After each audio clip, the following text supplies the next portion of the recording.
يا هلا يا هلا يا هلا يا هلا يا هلا يا هلا يا هلا يا هلا يا هلا يا هلا يا هلا حن قلبي على جمعة الخير هلا حن قلبي على جمعة الخير هلا يا هلا ويا هلا ويا هلا ويا هلا يا هلا ويا هلا ويا Bismillah ar-Rahman ar-Rahim. Assalamu alaikum and welcome to the program. It's a Wednesday morning and that means it's Let's Talk right here at ITV Networks, coming to you live from Johannesburg. Great to be back with you, and we are looking forward to two very serious discussions this morning, and we do hope that you'll become a part of the conversation on the open lines. The two issues we'll be covering is ADD and ADHD with Dr. Jiwa. He is a psychiatrist based at Melrose Arch in Johannesburg. Right now we're going to be talking about the scourge that has permeated society, not only generally outside of the Muslim world, but I think that the Muslim community is burning, and we are burning badly. We're talking drug addiction, drug recovery, drug peddling, and the whole issue around drugs. We know that it is a multi-trillion-dollar industry internationally. And I think to rid our community of the scourge, or society at large, is going to be a very long and hard battle. But there are lots of angels, there are lots of amazing people throughout communities and society at large who try and do their little bit. And my take on the matter is that if you've probably touched one life, or if you've healed one person, then alhamdulillah, you're well on your way to trying to recover the entire community. So as Muslims, let's not put on the blinkers. Let us not think that this is something that doesn't affect us as Muslim people just by virtue of the fact that we're Muslim. Sadly, very sadly, it is rife in our communities, and as parents we need to open our eyes, we need to be alert, and we need to see what our kids are up to, and we need to try and see that they don't go down this very dark path. And if they have already started their journey into this dark world of drugs, then all I can say is try not to despair. There is lots and lots of help at hand. But even before they get there, let's try and steer them in the right direction. My guest on the show this morning is Rafik Ferguson. He is a recovering drug addict, and we're going to be talking about the murky world of drug addiction. Lines will be open, so whatever's on your mind, whatever you'd like to know, do call on the open lines. Who knows? By way of your call, you might just touch a life in a very positive way, inshallah. Rafik Ferguson, Assalamu alaikum, welcome to the program. Wa alaikum salam, Julie, thanks for having me. Wonderful to have you on the show. And of course, we're going to be talking about something that's really dark, really murky. If you or your family haven't been touched by drugs, you'll never understand. You probably say, oh, come on, get over it. It can't be that bad. But you're a recovering drug addict yourself. Just how hard has it been for you to recover and to stay on the path of recovery? Julie, it's a very hard road. It's difficult. Myself, coming from a 24-year drug addiction. Oh. That's a long time, yes, but it was a downward spiral for me. It started off with smoking my first dacha joint. Then I progressed on to using, or I regressed into using Mandrax. I smoked Mandrax for a while, and then I moved on to something that we call uppers. There I smoked crystal, I smoked crystal meth, I smoked rock cocaine, I've sniffed cat, I've sniffed coke. I've really done every drug known to human. And it was difficult. Once I was in this downward spiral, I couldn't get out of it. You know, I looked for help in all the wrong places. I kept on going back to the merchant, looking for this help, another fix. I've seen a lot of people pass away in my addiction, people that were with me using, Sadly and regrettably, I tell you here today that I take responsibility. I killed my mom while I was in my addiction.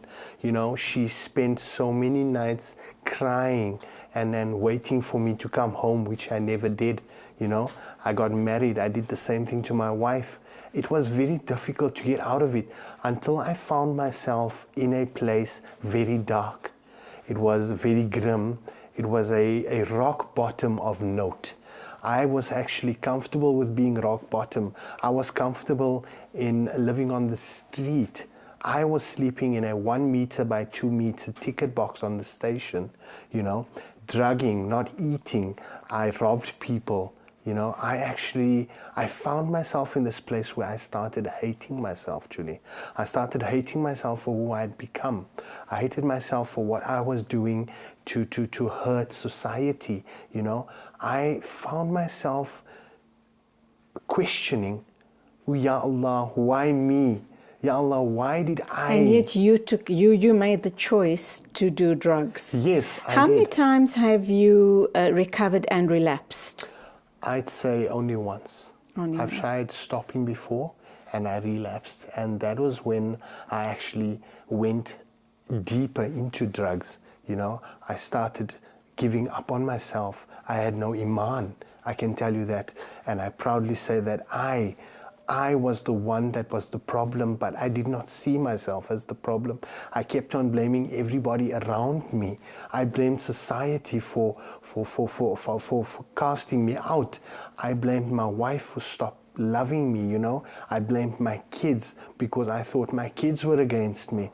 I just found myself fighting with all the people that were trying to help me, And that's typical addiction behavior. Yes, it is. You Yes, marginalize people. You look for every excuse in the book to blame people for everything that's wrong in your life. That's correct. You look to blame people so that you can go and use. You blame people that are helping you. You're looking at them and telling them, why are you doing this to me? I feel better. I could rather just go and use. And you're looking for an excuse for your next hit. So if you end up having a big blow up with your wife or your mom or your children or a friend, that was the trigger, or that was the excuse, or that is the excuse for you to go and do your next hit. That is correct. You actually become so manipulative that you looked for an argument just to get an escape to go and use, We actually use drugs as a plaster, where we actually just covered up the hurt, we cover up the disappointments by using drugs. But you don't realize that when you take those plasters off, it's got to come off one at a time before you get to the core problem. And the core problem is the individual. When I realized and I admitted to myself that I can't, my Rabb is the only being that can actually get me out of this situation. My Allah is the only one that can actually get me out of the addiction. If I had admitted, or if I had not admitted to myself that, look, Rafiq, it is you are the problem, you've got to sort your life out. If you don't sort your life out, I was getting older.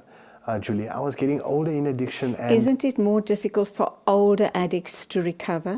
It is, but what had helped me is the fact that I did not give up on myself, Julie. I seen who I'd become. When I looked in the mirror, I didn't recognize the person anymore. I had lost so much weight. When I walked into the rehab last year, I weighed 54 kilograms. And I mean, the person you see in front of you today, I weigh 130. A picture of health, a picture of perfect health. How you said you were drugging for about 24 years. 24 years of my life. How long have you been in recovery? I've been in recovery, alhamdulillah, now for 1 year and almost 4 months. Alhamdulillah, and may you carry on this amazing journey of recovery and never ever relapse or take a step back. But are there times that because you've been drugging for the past 24 years that you crave so badly for a hit? Are there those times, and what stops you from slipping up?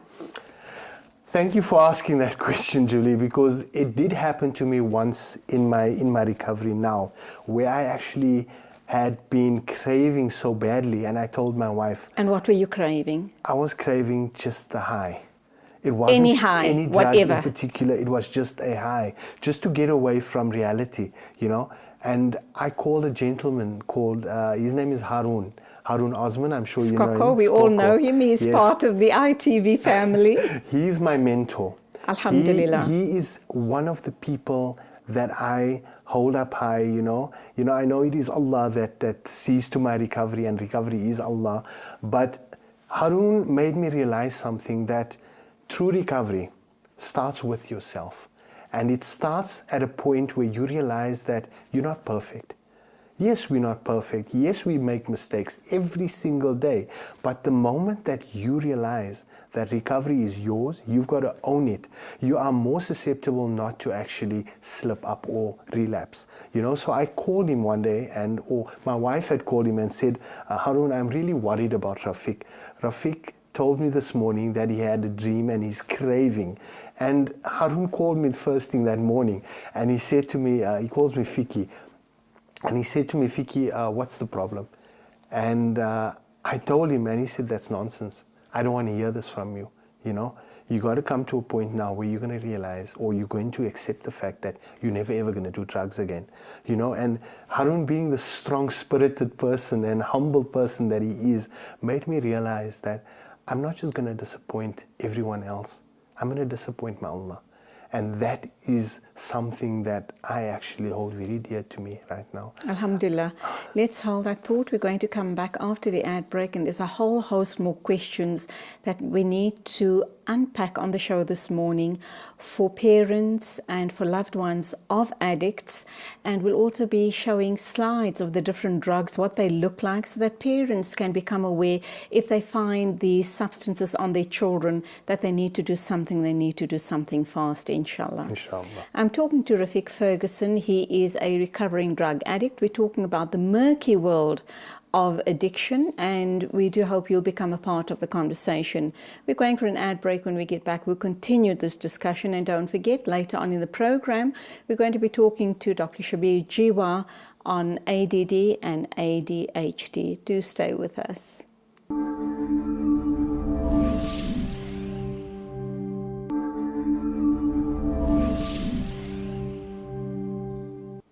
We're talking drug addiction with Rafiq Ferguson. We're trying to take a peek into the very murky world of drug addiction, and obviously we're hoping to end on a high note and to tell you, inshallah, that recovery is possible.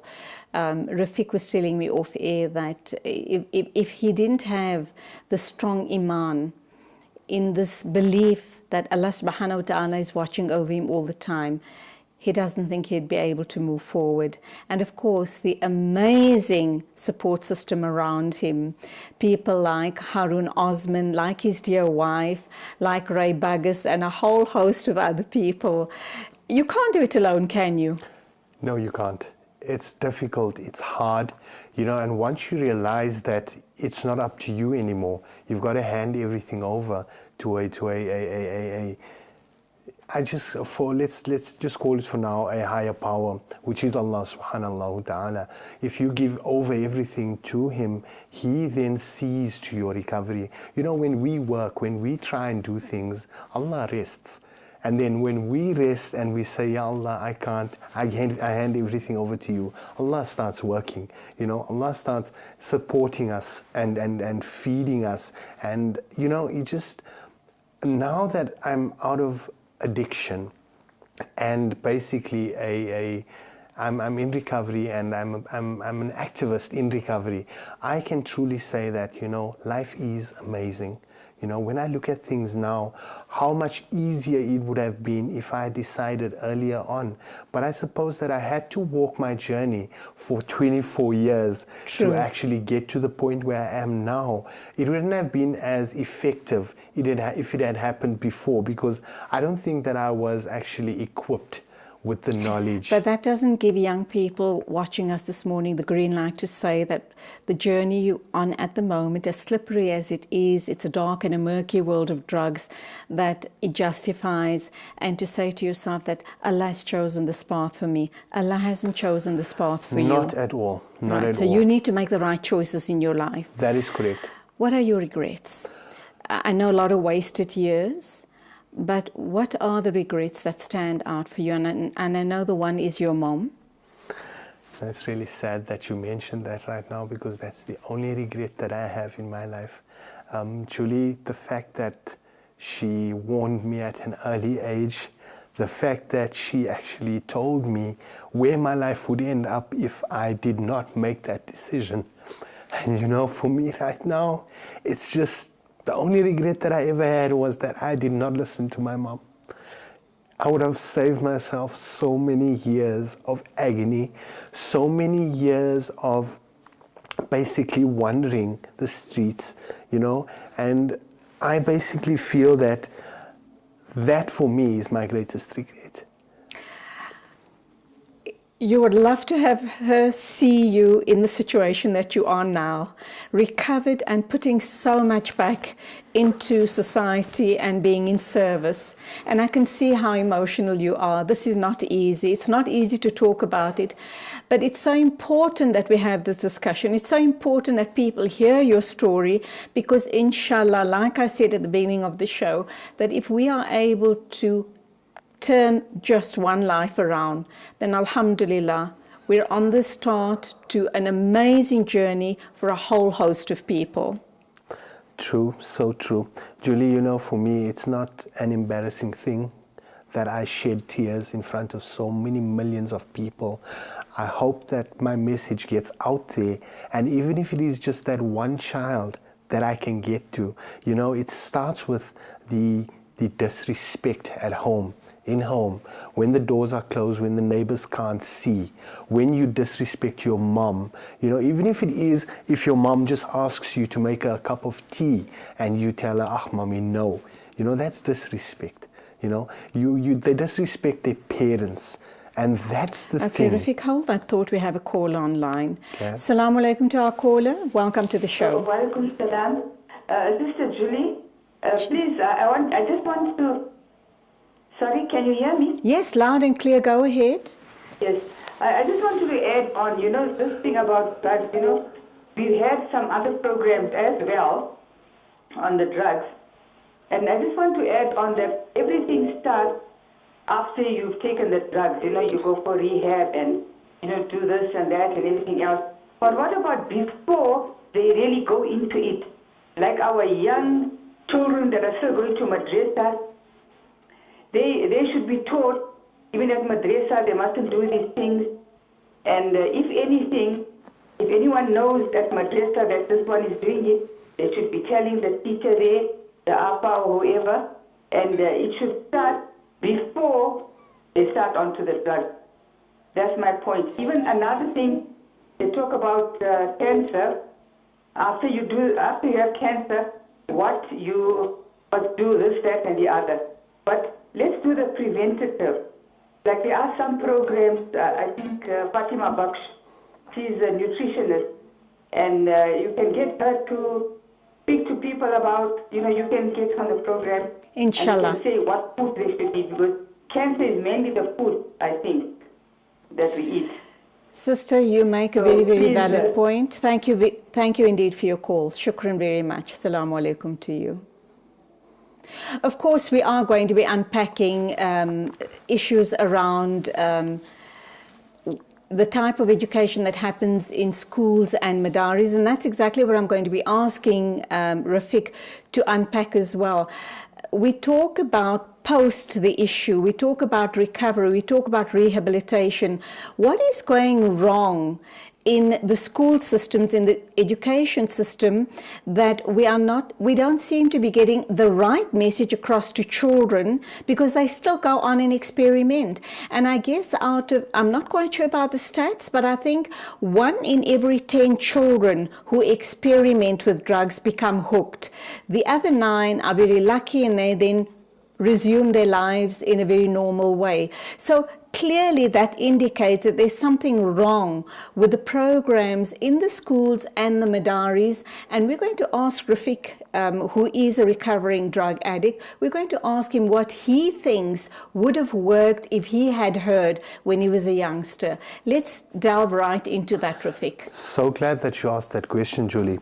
If I had information with regards to the drugs that were on the street at the time, the effects of the drugs, where it was going to land me up a couple of years later, I don't think that I really would have gotten into drugs. Do you think you really would have paid heed to the information if you'd been shown pictures of the drugs, the street value, for example, the effects of each and every drug?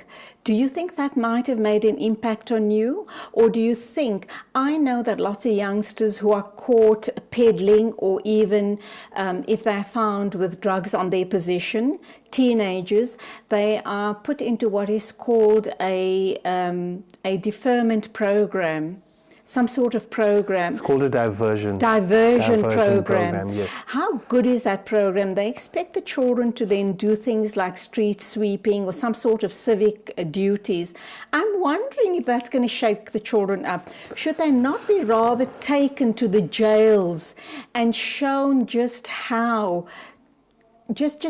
horrific the conditions in the jails are? Do you not think that would act as a deterrent rather than letting them sweep streets?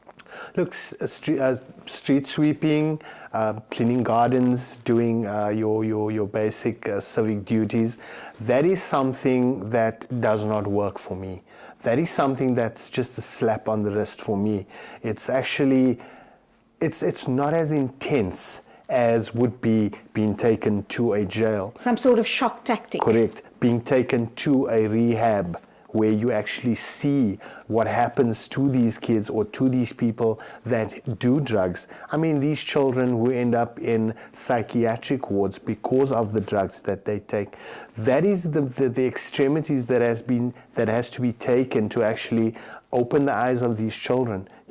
I do a program, and I'm currently doing a provincial tour of schools and madrasa where I speak. Madrasas as well. That is correct. I speak to these children. I let them know. I tell them. I show them what drugs are. I allow them to come into my world.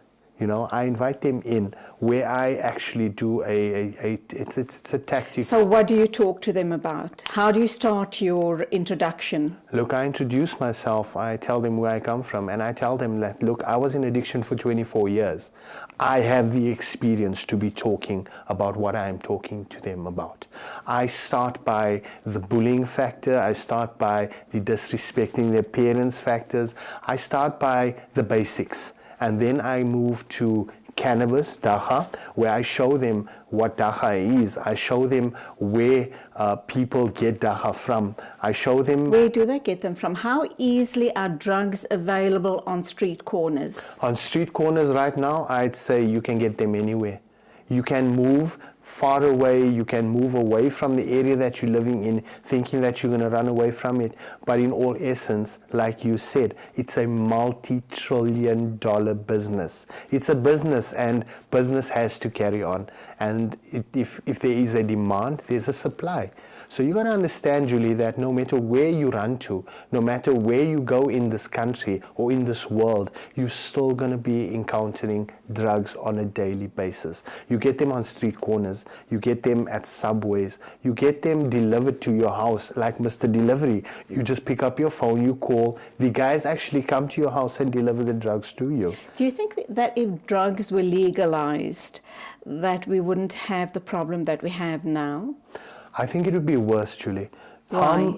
I know in the United States they use this tactic and they call it harm reduction, where they actually have people that come in to their offices wherever they set up their points for people to come in, and these guys come in and have their shot of heroin, they have their shot of cocaine, you know, thinking that crime rate would actually not spike as much. But I think by doing this, doing the harm reduction thing, legalizing drugs is not the way to go. I mean, anything mind altering, anything that takes you away from your full senses is a substance. Even if it is dacha, no matter how these people try and talk about legalizing dacha, you know, pro-dacha campaigns, things like that, it doesn't work. Now, Rafiq, you know, we need to be convincing people that drugs are harmful, drugs are bad. Here you are 24, well, you've kicked the habit 24 years later. You're a picture of perfect health, alhamdulillah. Shukra. You're talking about how you've gotten your life together. So youngsters thinking, oh, well, you know, I can experiment. I may or may not get hooked. But like Rafiq, I can then eventually, whenever that eventually happens, 5 months, 5 years, 10 years, I'll get my life back together again. We need to try and get such a strong and shocking message across to children that they won't even try experimenting, because they're looking at Rafiq, and Rafiq looks like a success story. Well, I'll get my life back together again, so it's okay to experiment. We'll get back to that in a minute or two. Inshallah. Time for us to take the next ad break. Please do call in and let us have your thoughts on this very horrific, sad, dark world of drugs. What has been your experience? Do you want to share about it? You can remain anonymous, obviously, but please call in and share your thoughts with us.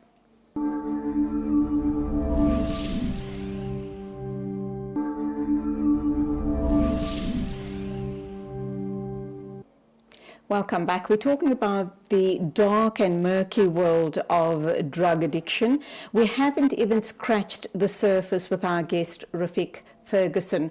I was going to talk about the different prices of drugs, how easily it is available, and also the effects, the side effects of those drugs. But if we don't have time for that, we will revisit the issue in a later program with a medical, obviously someone from a medical background, possibly a pharmacologist. But right now, let's try and unpack just how Rafiq got his act together, what he's doing in service, and also about a new drug rehab center which is opening in Houghton here in Johannesburg. Now back to you, Rafiq. Are you easily able to identify someone who's an addict? Doesn't matter what it is that he or she is on. What are the telltale signs? okay, you get your different forms of drugs, so the telltales will be different, your signs will be different. But I think what kids or what parents have to look out for now is loss of appetite, you know, for crystal meth. I'm talking about lack of sleep. All right, when you talk about crystal meth, and I know this is almost hard to believe, but there are lots of Muslim girls in our community that are addicts as well. We have a rehab center for girls in De Deer, south of Johannesburg, and I've been told one of the reasons our girls get addicted is simply because it starts out maybe as an experimenting, wanting to be cool, wanting to be with the supposedly inset, but also they use it because they want to lose weight. So crystal meth would be the drug they'd go for. Definitely is. It's you don't Are you eat. aware of what the girls that are involved in addiction? You do. Yes, You are aware yes, that it's a big thing in the yes, Muslim community. Definitely, I am aware of that. What parents have to look out for is paraphernalia, broken pipes, glass pipes, you know. They've got to look out for empty bank packets, the small little packets you normally find you buy your China fruit in. Yes. Those packets filled with a white residue on the inside. That's your crystal meth or your cat. But I think crystal meth right now is a very big problem. You get people, one thing that parents have to look out for is kids who actually they suspect are on drugs, who talk continuously. They talk, but they're not talking sense. They skip from... They babble a lot. They babble a lot. They babble a lot. What you've got to look out for as well is tweaking. Now, Which is?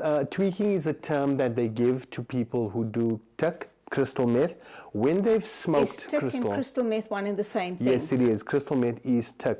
It's just a name given by the Cape Townians to the crystal meth. Okay, and tuck is, as you say, in the small banky packet, and That's it's a right. white substance. That is correct. So how do they inhale it? Now, what happens is with crystal meth, it's crystal, so you'll find little crystals that you put into a pipe. You can put it into a syringe. You can actually make it fine and sniff it through your nose. You'll find that people who sniff either cocaine, crystal meth, or even cat, after a while they have a white ring around the nostril. That is from the mucus that comes out of the nose, and it creates this white rim around the nose. And then kids who do crystal meth through spiking it, you'd actually find the needle marks on their arms, or even kids who smoke it. They become very paranoid. You know, they can actually see people or hear people talking about them. So adults and parents out there should really look out for these signs. You know, tweaking, for one, like I said, is basically people who do crystal meth and start fixing things. I call them technicians, not technicians. Technicians. Technicians, All right, yes. so will they be taking things apart in the house, like your TVs and computers and phones and all of those things? That's correct. You actually find them walking around with bags with screwdrivers in and tools and broken cell phones. I've never seen that. I must admit, I've never ever seen something like that. It's really hectic, you know. You'll find a lot of people who smoke crystal be walking around with backpacks, and in those backpacks you'll have their tools, you'll have their pipes, you'll have their paraphernalia, like the empty packets that they smoke or that they've used. I actually used to walk around with bags like that, and I used to, wherever I came, I asked people, look, don't you have any broken phones that you're not using? Oh my word, I've had lots of people come to my house and ask me for broken phones and computers, etc. And the story given to me was they're out of work, and if I gave them the broken stuff, they'd be able to repair it and sell it and get some money for food. Those are tech smokers. Oh my word. Those people actually tweak. Okay, let's talk to parents out there this morning. What else, very especially teenage children, they're probably in the early years of addiction. What are the other telltale signs, and is there hope? What should parents do immediately they suspect the teenagers are busy meddling in drugs?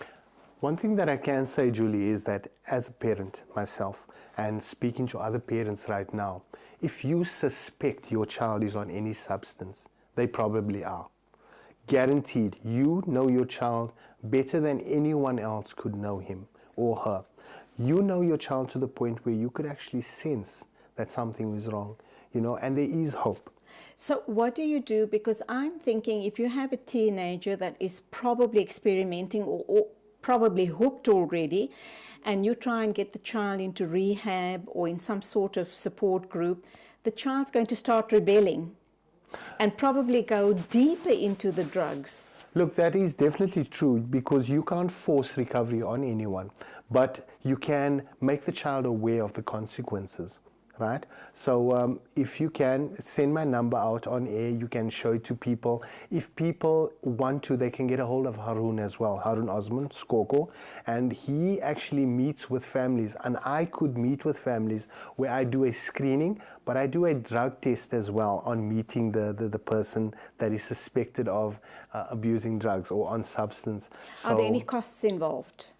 Look, there is a cost involved for meeting. My first meeting, I normally charge 900 Rand. But because on the show right now, anybody who calls me and is referred or refers to the show that I was on, I will charge them half that price, 450 Rand. If people can't afford it, would you still assist? Yes, I would, Julie. All right. I also want to talk about the new drug rehab center that is being opened in Houghton, but let's take another call and we'll be back with you in a minute or two. Assalamu alaikum, welcome to the show. Caller, are you there? Hello, Assalamu alaikum. Wa alaikum salam, welcome dear sister. I just want to, I've got a comment that I've got 4 children. One is in recovery and 3 in active addiction. I've been dealing with it for the past 20 years, you know. It doesn't matter what you in your home, you know, you teach these shows, like the one saw the other one, chaos in the house, with respect, and you know, all the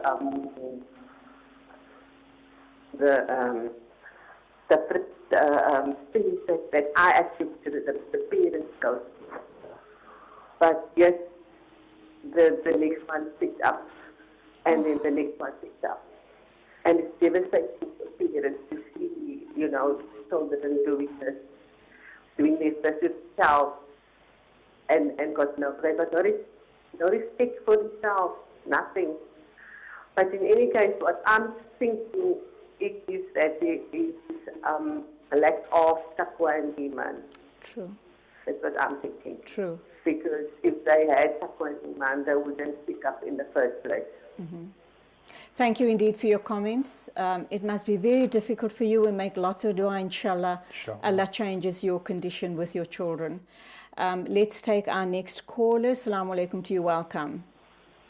Wa alaikum salam wa rahmatullahi wa barakatuh, Appa Julie, and to Brother Rafiq as well.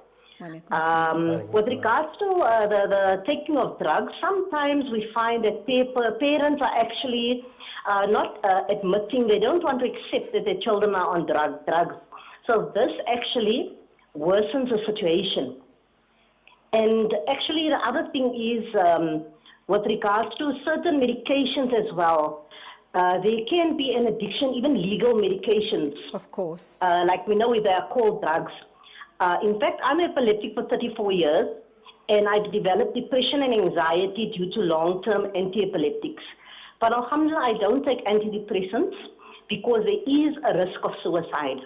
Oh. And I know there have been incidents of people where the children were on drugs and they have actually committed suicide. Is it possible for me to read a poem that I've written to discourage suicide? So sorry, unfortunately not. We've run out of time. I've got to wrap up with Rafiq as well. Another time, inshallah. But thank you indeed for your call, and salamu alaikum to you. Inshallah, I will be sharing with Sister Julie a video which I received regarding cancer, which the sister has spoken about. It's actually a lack, on this video they say, that it's a lack of vitamin B17. Okay, caller, can we take this offline if you don't mind? I have run out of time and I want to wrap up with Rafiq. But shukran very much. We value your input. Assalamu alaikum to you. Rafiq, unfortunately, we've just scratched the surface. We're almost out of time, but you do want to share information about the new recovery center in Houghton. Tell us about the people behind it. The people behind it is Harun Osman, which you know, he's a family member at ITV, myself, and a gentleman by the name of Mohammed Khan. Mm-hmm. He's a gentleman, he's a philanthropist, he's a businessman, he's got a big heart. May Allah subhanahu wa ta'ala reward him and be with him every step of the way. Inshallah. It's amazing that he's undertaking this. When is this rehab going to be open, and how many people will it accommodate? We will be sitting today, just finalizing everything, Julie. We are looking at housing at least 35 patients. In-house. Okay. In-house. Right. And then obviously we will be working with outpatients, aftercare, and of course recovery groups.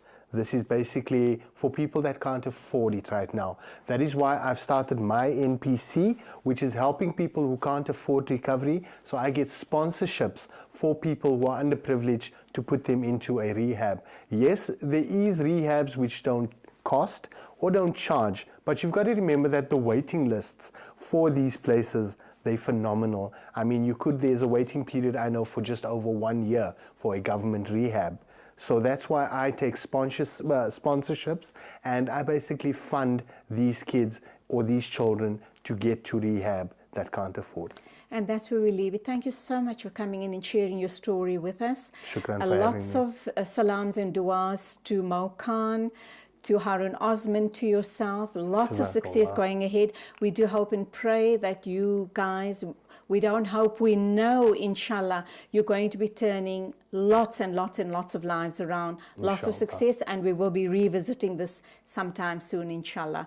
And that's where we have to leave the interview. Like I've said, we haven't even scratched the surface, and as our social responsibility, but we're going to be carrying on uncovering the dark and murky world of drug addiction. So in the coming weeks, every week without fail, we will be looking at this issue from different angles. So do keep us company throughout all of that. Once again, time for us to take an ad break, but when we get back, we'll be joined by Dr. Anwar Jiwa. We're going to be talking ADD and ADHD.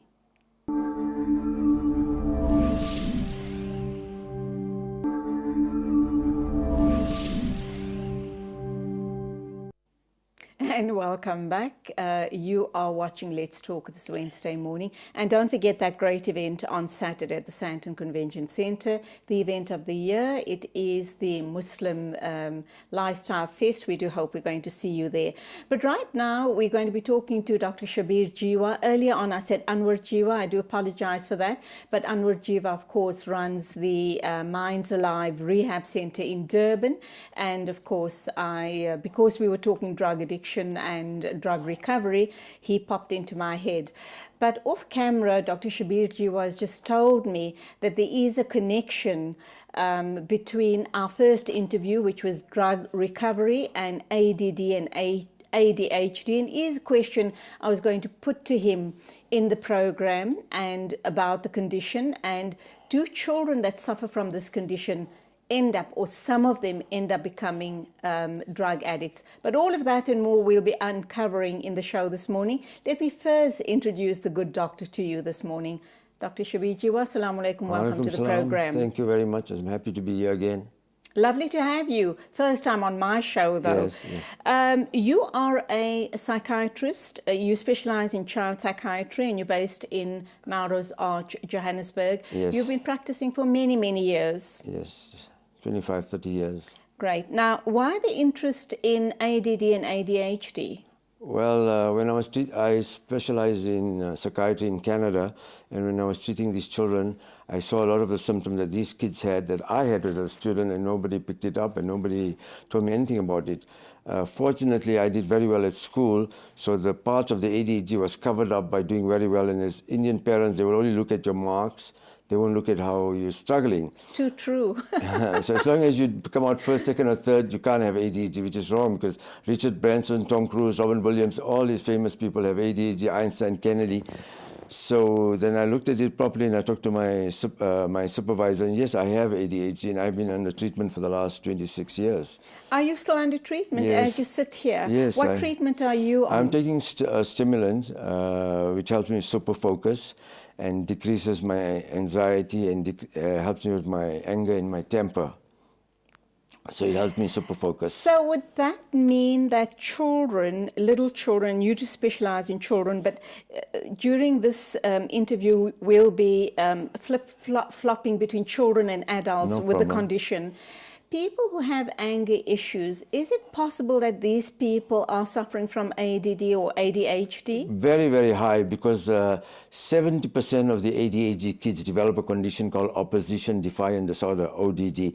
They have temper, they're belligerent, they're rude, they peer through with their brothers and sisters, they trouble everybody, and they get expelled from school, and teachers don't know about it, principals don't know about it. They throw these kids out of school, and they can be treated very well with brakes. The guy who trained me said they are Ferrari brain and bicycle brakes, so the brakes are popped. So you need some medication. The stimulants won't do it. You need some brakes, some other medication to put it together. Yes, if you don't treat the opposition defiant disorder, 40% will end up in jail. And these are our fathers that used to beat our mothers, the temper and all that. This is the ODD, because it's very high amongst Indians. It's the second highest in the world amongst Indians, the ADHD. Why? Well, I went to India to see, and I didn't find out anything. And the highest is Ukraine. I went to Russia to see. I didn't see. But in the research, the world statistics is 9 to 11% in kids. In Ukraine, it's 23%. In India, it's 18%. So in Mumbai and in Durban and the wheeling and dealing and stealing in Lodium, it's all ADHD. It's all the same thing. You're successful, but you get into trouble.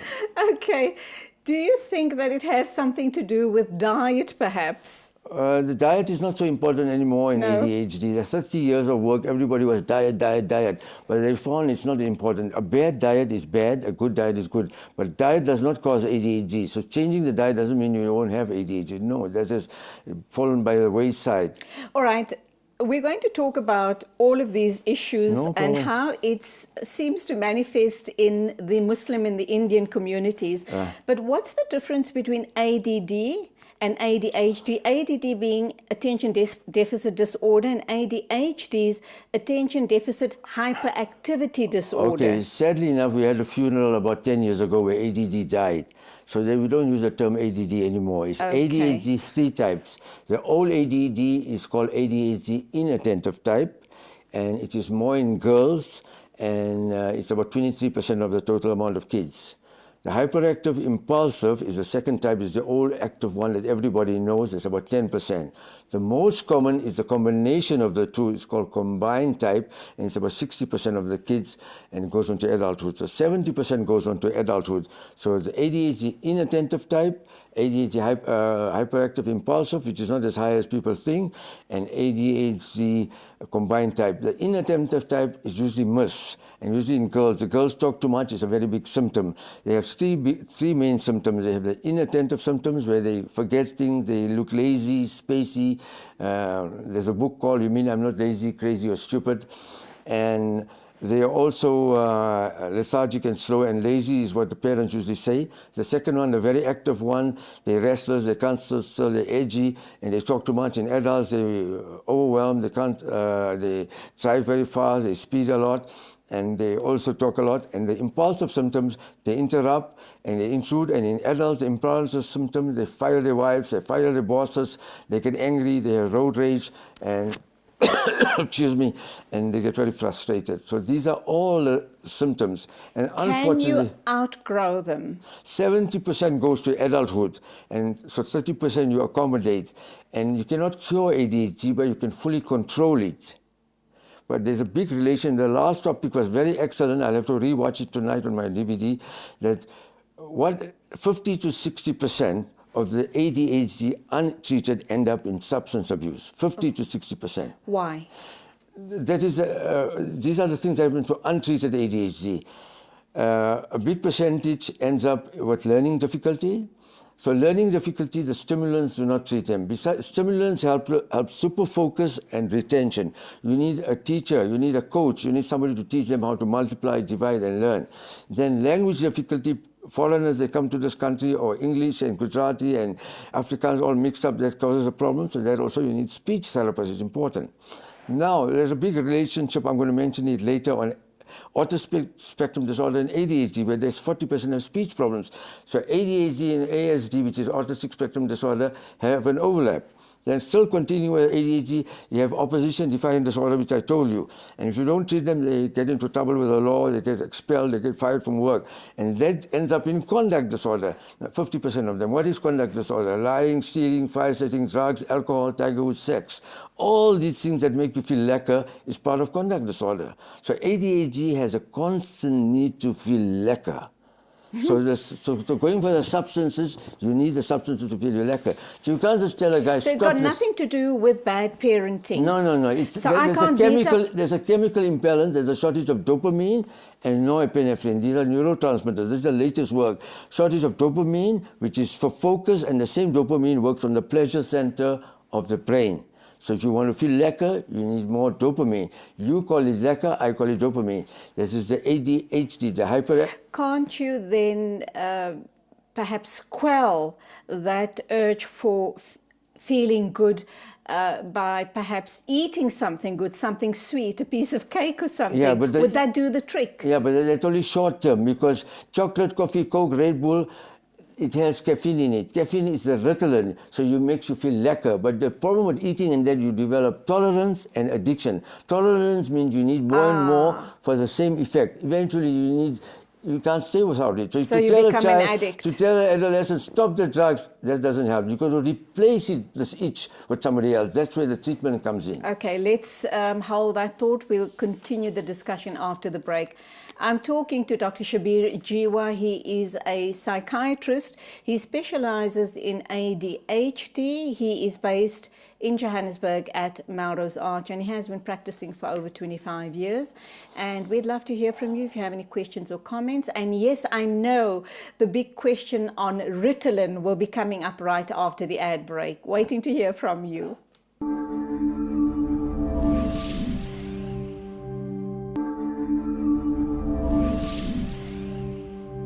Welcome back. I'm talking to Dr. Shabir Jiwa. He's a psychiatrist specializing in ADHD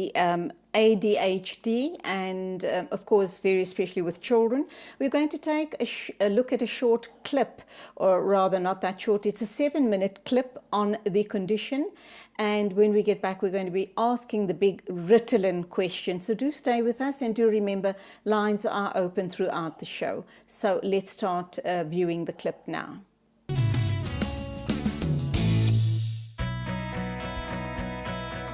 Dr. Jiva explains that being ADHD is like having a brain like a Ferrari with brakes like a bicycle. So today I'm spending time at the clinic to learn a little bit more about this often misunderstood condition. Dr. Shabir Jiva is a highly sought-after specialist psychiatrist who's helped thousands of children and adults get a new lease of life with ADHD. What is ADHD and how does it differ from ADD? Well, these days we don't use ADD anymore, that's an old term. So ADD is incorporated in the ADHD. It's a neurobiological condition, highly genetic, caused by the parents more than likely, and it's a cluster of 3 symptoms. One is the inattentive type, is mostly in girls, and that's the old-fashioned ADD, and they call them lazy, crazy, or stupid. That's the title of a book.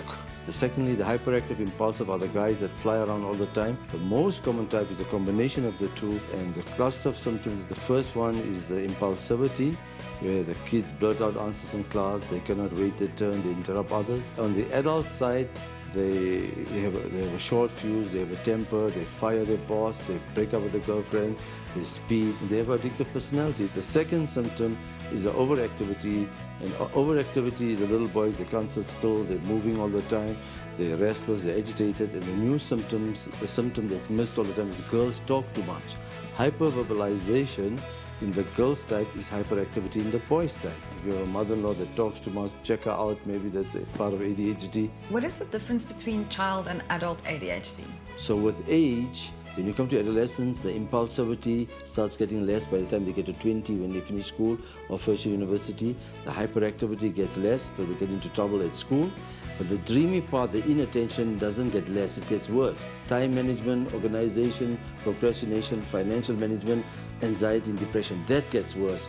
But these first 4 symptoms are soft, subtle, so doctors and parents, everybody misses it. They just think it's lazy, they don't know it's the same ADHD, the picture has changed. You don't outgrow it. The activity gets less, the impulsivity gets less, but this gets worse. So in first year university, the wheels fall off. Considering the array of symptoms and that ADHD changes from childhood to adulthood, a correct diagnosis is absolutely critical in condition management. How does being ADHD influence a child or an adult's life if it's not diagnosed or treated? A child will have language problems, will get worse without treatment, they'll have learning difficulty and things will just become harder and harder. A third of them will drop out of school. Then they have opposition-defiant disorder, the temper, mood, belligerent difficulty, that will get worse, they get in trouble with the law. And unfortunately, 40% of the kids in jail are untreated opposition-defiant disorder. In adulthood, if you don't treat them, 1 of 5 things happen. 10%, as I said, end up trouble with the law. 15% will switch over to bipolar, and 25% of bipolar illness will switch over to ADHD, so they're cousins. The main presentation in our office for adults, especially women, is anxiety and depression. 35% of them will end up anxious and 40% depressed, so this is very important. And lastly, the substance abuse. So you can have any of these conditions and it will affect various aspects of your life. Tracy Pinder is a life coach with Dr. Jiva's clinic. Part of the program's success is a holistic approach which extends beyond the usual course of counseling and medication for patients. What role does a life coach play in treating ADHD patients? It's a very exciting role. We look at the client's life holistically. So mentally, we look at achievements. Physical is health, spiritual is fulfillment, and emotional is relationships. look at where they are currently now and where they want to go, and then helping them achieve their desired life. How do you monitor improvement? We set goals in all those areas of their lives, and then they're accountable to me for the goals. And every week when I meet up with them, we see the improvements, what skills do they need to obviously get to where they want to go. What are the biggest challenges faced by adults and children who have ADHD? It's generally definitely a lack of self-esteem, and then it's a negative mindset. 96 to 98% of our behavior is unconscious. We only operate on a 2 to 4% conscious level.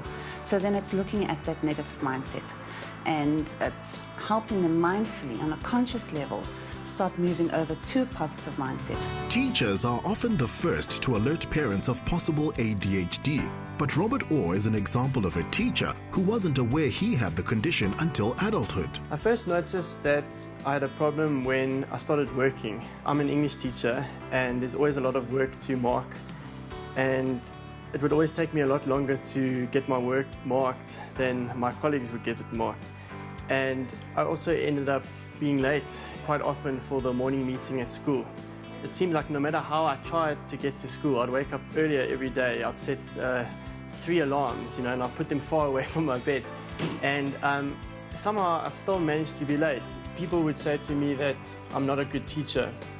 And when you keep getting told that you're tardy, you're not able to get things in on time, and you know that yourself, and you're trying all sorts of things to do that, it starts to impact on your self-image. You start to think less about yourself, and you actually start to believe that you are really bad at your job, and perhaps bad at being a person too. Since this interview, Robert has shown great improvements in his quality of life, proving that ADHD isn't a barrier to a successful life.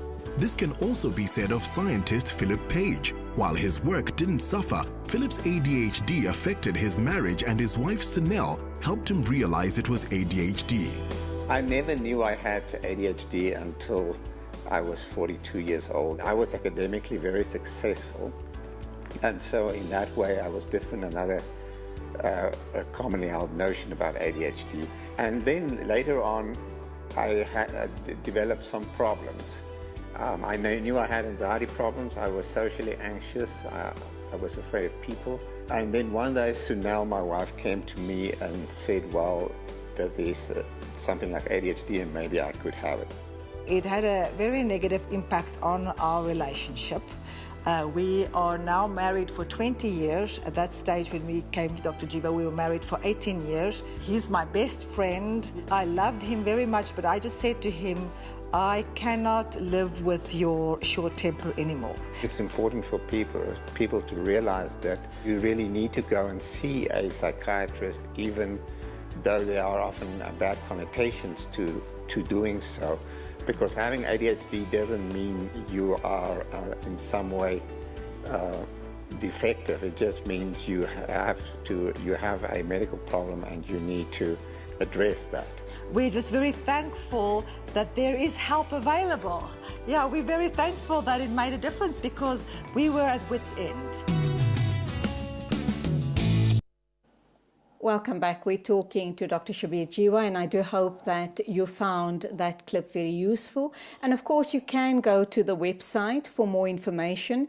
Dr. Jiwa has just been telling me off air that all of the information is on their website, and I'm going to ask him to share that with us in a minute or two. We're talking ADHD, and of course, the all-important question now, there's been lots of talks pro and con around the drug called Ritalin. People suggest that if they administer Ritalin to their children, they end up becoming little zombies. Other people believe it's the best thing that has happened in their life since sliced bread. Let's hear what the expert has to say. Your thoughts on that, Dr. Jiwa? Well, my Ritalin and Concerta is the same drug inside methylphenidate, and is a different release mechanism. So Ritalin it came out in the 1930s. There's very few drugs that are still so safe since that time. Every drug has side effects. The thyroid drugs, the diabetic drugs, everybody has side effects. The treatment, ADHD is not Ritalin. ADHD is ADHD. It's in childhood, in adolescence, in adulthood. If you don't treat it, this is what happens. 50% have learning problems, 70% have opposition, defiant disorder and temper, and 50% have conduct disorder, which substance abuse is a big part of it. Now, Ritalin, it got a bad name because Ritalin comes out aggressively, 50% in 1.5 hours and finishes in 3.5 hours. So this gives you headaches, appetite suppression, and poor sleep. Then they said, no, it's too short. Can you make a longer one? They made Ritalin SR. It was perfectly long, but wasn't strong. Then the company of making Ritalin put 2 Ritalins together, made Ritalin LA. Aggressive, moody, and up and down. Then Concerta came out, was the smoothest and the longest. Inside, it is the same drug, but it's smooth. 22% comes out and 70% smooth and long. So that is the best in the country at this moment. We're getting a new one in about 3, 4, 5 months, Vyvanse, which is far superior in amphetamine than Concerta Ritalin. But anyway, Ritalin has headaches, appetite suppression, and poor sleep. Now, most of our kids are impulsive or they have temper and mood, so we add breaks. The Ritalin Concerta only gives you super focus and retention. If you don't want Ritalin, we've got other things that can do similar jobs, not that good. For example? If you want non-medication, it is exercise, exercise, exercise, but exercise only lasts 2.5 hours in the morning and 4 hours in the, 4 hours in the morning and 2.5 hours in the day. So if you divide the whole day by 2.5 hours, it's 5 times a day you do exercise and meditation. That is like the prayer the Muslims are doing. So Muslims were already equipped 1400 years ago to treat ADHD, I suppose so. And then, so exercise is important, removing stimulating foods like chocolate, coffee, Coke, Red Bull, drugs, alcohol, all this, removing it because it's stimulating. Then ADHD has a constant need to feel lekker. So that's why they go to chocolate or coffee or drugs or something. Why is there this need? Oh, the low dopamine levels. Yeah, the dopamine works on the pleasure center of the brain. So if you don't have enough dopamine or anything, dopamine you can get it from chocolate, coffee, Coke, Red Bull, from anything lekker. So if you don't have enough of the dopamine, then you're going to go and find it somewhere else. But if we give it to you from exercise, in mild cases, exercise and omegas and all that will work. In moderate cases, you might have to take out the medication. Let's talk about the omegas. Why is omega-3? Yes, omega-3 helps nerve transmission. So it even helps the proteins and helps nerve transmission. So on its own, it's an adjunct treatment. On its own, it doesn't totally control ADHD. In mild cases, everything will work. You can club them, you can chain them, you can hit them, you can give them omega, you can kiss them, you can love, you can do anything in mild cases. In moderate cases, what is moderate cases? When they're beginning to get in trouble at school, or when they get in trouble with their friends, or when they get in trouble at home, that's moderate. In severe cases, the teacher's about to expel them, the friends don't want to talk to this guy, the parents take part, they take the part of the other kids and not this child, then you have to treat. You've got to take out the weapons. The weapons, unfortunately, it's stimulants. We're getting better stimulants than Ritalin. So ADHD is not Ritalin. ADHD is ADHD. As you grow, you get bigger problems. In adolescence, it's substance abuse. It's depression. It's anxiety. It's going into trouble with going to antisocial jail. And bipolar is a cousin of ADHD. And lastly, 50 to 60% of the ADHD untreated young adults end up in substance abuse. And I'm surprised and embarrassed and shy that a lot of great work is being done on substance abuse, but they're not connecting the two. I asked the lady before I came in here, in your clinic, how many ADHD do you see? They said not many, not next to nothing. So going backwards, the 50 to 60% of the ADHD untreated or not adequately treated end up in substance abuse. And if you've got substance abuse, can't you go backwards into ADHD and connect the two? Because you can't just stop the drugs, stop the thing. You can't do that. You have to replace it with something. And the ones that have ADHD can be treated very successfully. Don't you think this is an area of work that you should start going into? Yes, we are. Working with substance abusers. We have an excellent coach. I hope to bring her next time. She's a substance abuse specialist. So all my ADHD or substance abuse, she helps me with that. And so we're getting a lot of substance abuse ADHD patients, and we're getting a lot of ASD, autistic spectrum disorder ADHD patients. We're getting 2 new kinds of patients because the latest thing is dopamine, norepinephrine. The second latest thing is the relationship between ASD and ADHD. What is ASD? ASD is autistic spectrum disorder. In the old days, they used to talk about autism, and the milder one is Asperger's disorder, and the last one is PDD, pervasive developmental disorder. So the American Psychiatric Association, they scrapped these 3 terms and they said we call it ASD. Now, in the old days, we say if a child is ASD, you cannot be ADHD. And we said if a child is ADHD, you cannot be ASD. But that's not true. We're getting a 40% overlap. So what is the significance of that? The ADHD kids were given Ritalin Concerta, but they were not given any breaks for their behavior. The ASD kids were given breaks like Epilim, Risperdal, which is an excellent drugs for the temper and mood, but they were not given the stimulants, the Ritalin Concerta. So both groups lost out. So we have to become more aware that there's an overlap and it can be treated. Now, when you talk about ADHD and you talk about all of these therapies, etc., let's go back to the issue around exercise. You, for example, I know you're on Concerta. If you didn't take the Concerta at this stage of your life, I mean, you've been through it, you understand what the condition is, you treat other people. Are you not able to function without the drugs? No, I think I lose my temper faster, I'm more irritable, I'm more frustrated and more agitated. But the exercise is also important. You have to exercise 5 times a day, 30 to 45 minutes, enough to break out the sweat, half resistance type and half cardio. Now there's a fantastic difference between 5 and 4 times a week. Most patients, we should tell them to exercise 5 times a week, they catch 3 times a week. Now we tell them 7 days a week so they can catch 5. There's a 300% improvement between 4 and 5. So when an ADHD child is not getting well or an adult, are you exercising? Are you exercising? What exercise? You need bicycle that is free, you need trampoline, you can do karate, taekwondo, you're not going to kill anybody, and exercise is also important. Find somebody who knows about ADHD. It doesn't have to be a doctor. Find somebody who has experience. Number 2, you must like the person. And the person must have experience and you must like the person. And the last thing, the newest treatment is to bring out the strengths of these patients, not the deficit. What are you good at? You're good at public speaking. You're good at wheeling, dealing, and stealing and selling. Let's put you that side. Your strengths are very important. Hallowell says, bring out the strengths in these people. So, when we look at a person with ADHD, there are 2 schools of thought. The one being that children with ADHD are highly intelligent. Then there's the other school of thought which believes that there's huge gaps in their intelligence. What's your view? ADHD is a normal and high IQ condition. 50% of them develop learning difficulty. Why? Reading is part of the ADHD. Attention span, very limited. Yeah. Reading, writing, spelling, math, arithmetic, they have difficulty, 50%. So the stimulants won't treat it. You need teachers and psychologists to help us with this.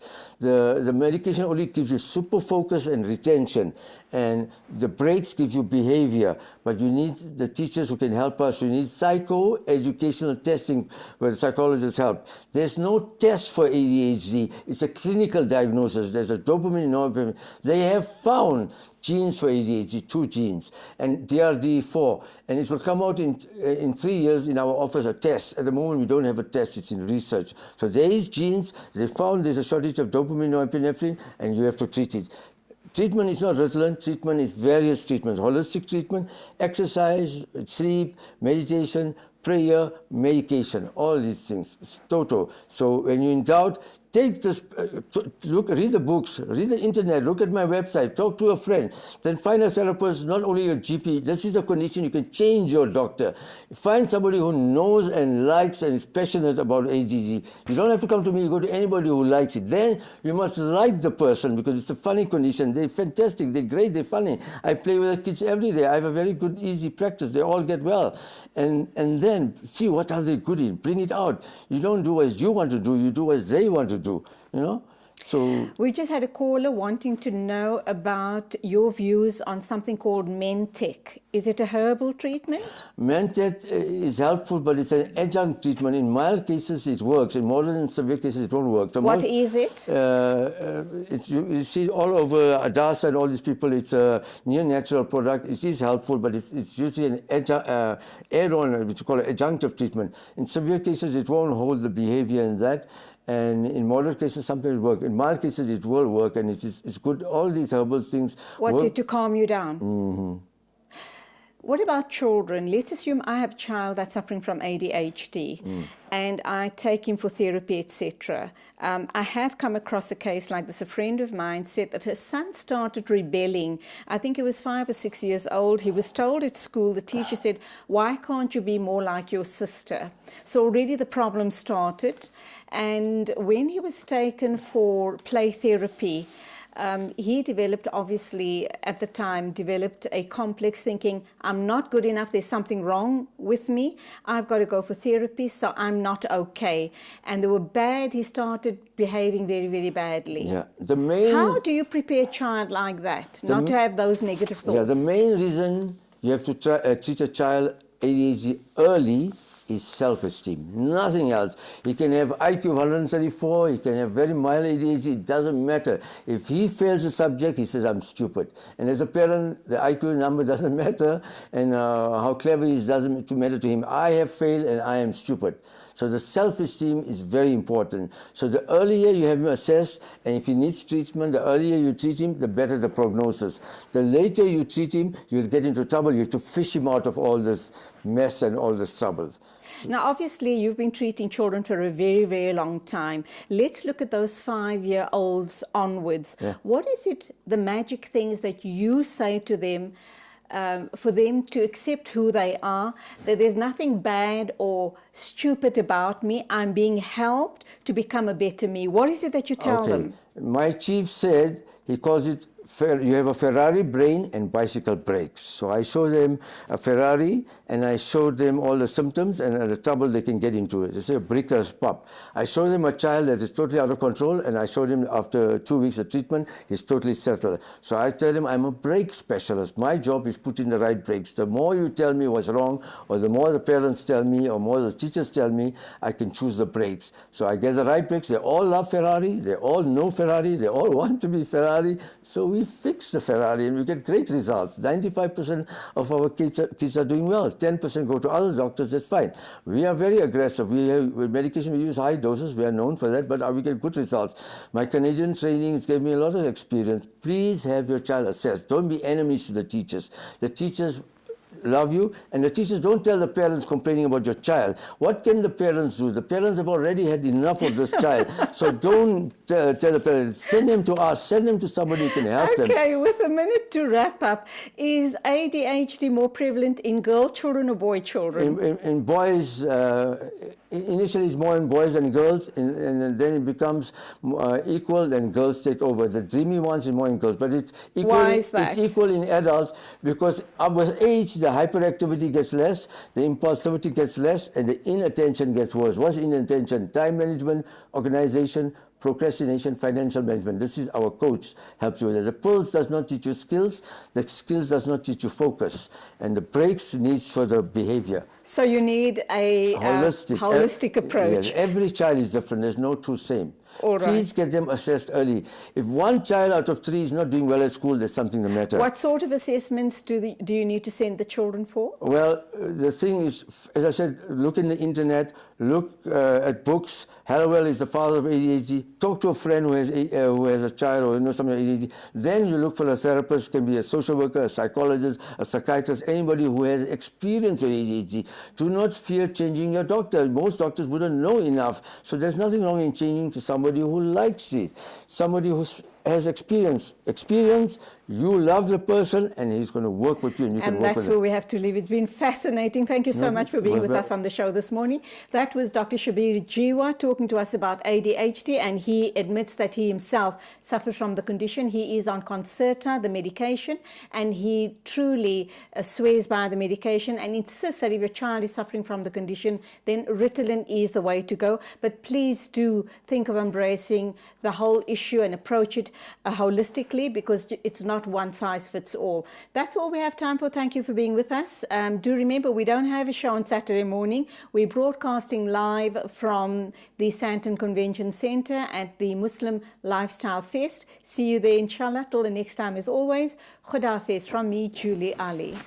Ya hala, ya hala, ya hala, ya hala, ya hala, ya hala, ya hala, ya hala, ya hala, يا هلا ويا هلا ويا هلا ويا هلا حن قلبي على جمعة الخير هلا حن قلبي على جمعة الخير هلا يا هلا ويا هلا ويا هلا ويا هلا يا هلا ويا هلا ويا هلا ويا هلا يا هلا ويا هلا ويا هلا ويا هلا